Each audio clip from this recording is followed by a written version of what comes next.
বন্ধুগণ, এখন একটা ষড়যন্ত্রের আমরা ইঙ্গিত পাচ্ছি, সেইটা হচ্ছে নির্বাচনের পরিবেশ নাই এই কথা বলে আবার নির্বাচন পিছায় দেওয়ার একটা চেষ্টা চলবে।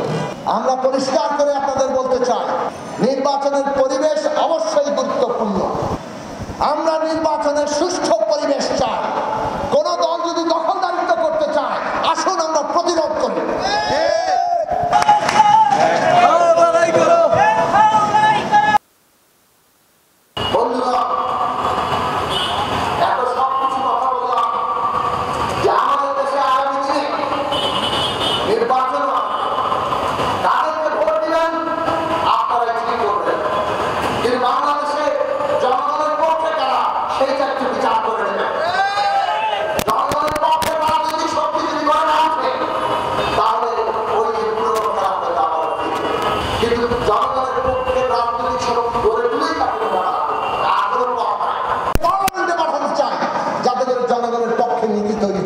এই কাজকে অনেকে দুঃসাহস মনে করতে পারেন, অনেকে মনে করতে পারেন এত বড় বড় পার্টি আছে, আপনারা কি করতে পারবেন।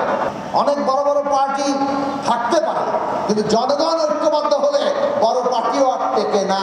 ইতিহাসে বহুবার হয়েছে।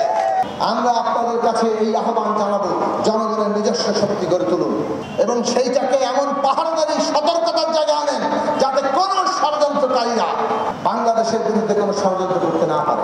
শেষ কথা বলবো, অন্তর্বর্তী সরকার নির্বাচনের তারিখ অবিলম্বে ঘোষণা করুন। মানুষ আশা করে 5ই আগস্ট আপনারা নির্বাচনের তারিখ ঘোষণা করবেন, সাথে জাতীয় সনদ ঘোষণা করবেন।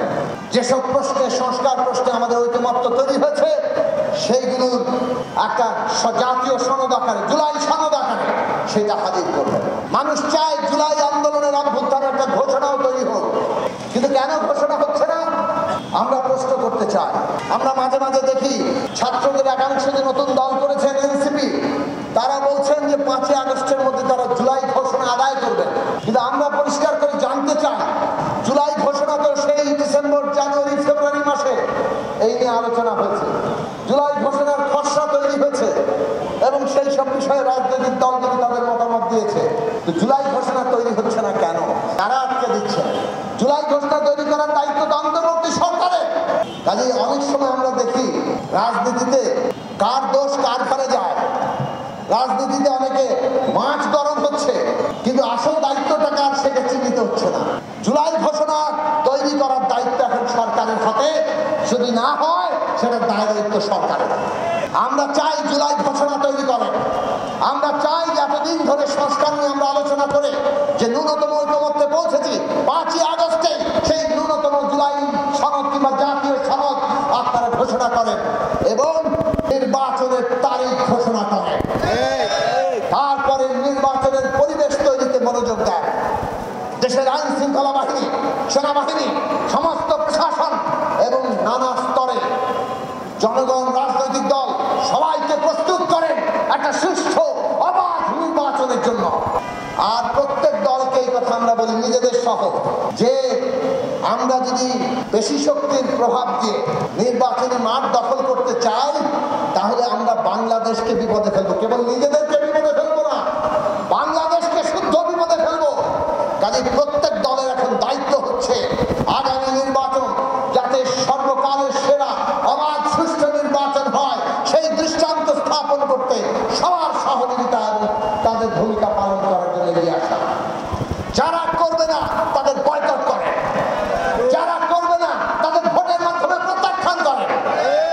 জনগণের অধিকার প্রতিষ্ঠার জন্য, প্রয়োগের জন্য আমাদের ঐক্যবদ্ধ থাকতে হবে, যাতে নির্বাচনের পরিবেশের কথা বলে নির্বাচনকে কেউ পিছিয়ে দিতে না পারে, খোলা পানিতে কেউ মাছ শিকার করতে না পারে, কোন বিদেশি ষড়যন্ত্র যাতে বাংলাদেশে প্রতিষ্ঠা হতে না পারে। এই কাজের জন্যই সরকারকে আমরা মঞ্জুরি দিতে বলব। রাজনৈতিক দলগুলোর সাথে বসেন, বিপদে পড়লে খালি বলবেন সেটা হবে না। আমরা শুরু থেকে বলেছিলাম জাতীয় রাজনৈতিক কাউন্সিল গঠন করেন, রাজনৈতিক দলগুলি আপনাদের সমর্থনের ভিত্তি। তাদের এই আন্দোলনকারী রাজনৈতিক দলগুলোর সাথে নিয়মিত বৈঠক করে আপনারা বাংলাদেশে ওই শক্তিটা করেন। ফ্যাসিবাদকে আমরা পরাজিত করেছি, ব্যবস্থাকে বিলুপ্ত করে এই দেশে গণতন্ত্র প্রতিষ্ঠা করব। এই যাত্রা থেকে আমাদেরকে কেউ উঠে দিতে পারবে না। বন্ধুগণ, আবারও শেষ কথা বলি, জনগণ ঐক্য এইটা আমাদেরকে অভ্যুত্থান দিয়েছে। আমাদের শহীদরা তাদের রক্ত দিয়ে আমাদের সামনে কর্তব্য হাজির করেছে এই ঐক্য বজায় রেখে দেশে গণতন্ত্র প্রতিষ্ঠা করা। সেই কাজ পর্যন্ত আমরা যেন আমাদের দায়িত্ব থেকে সরে না যাই।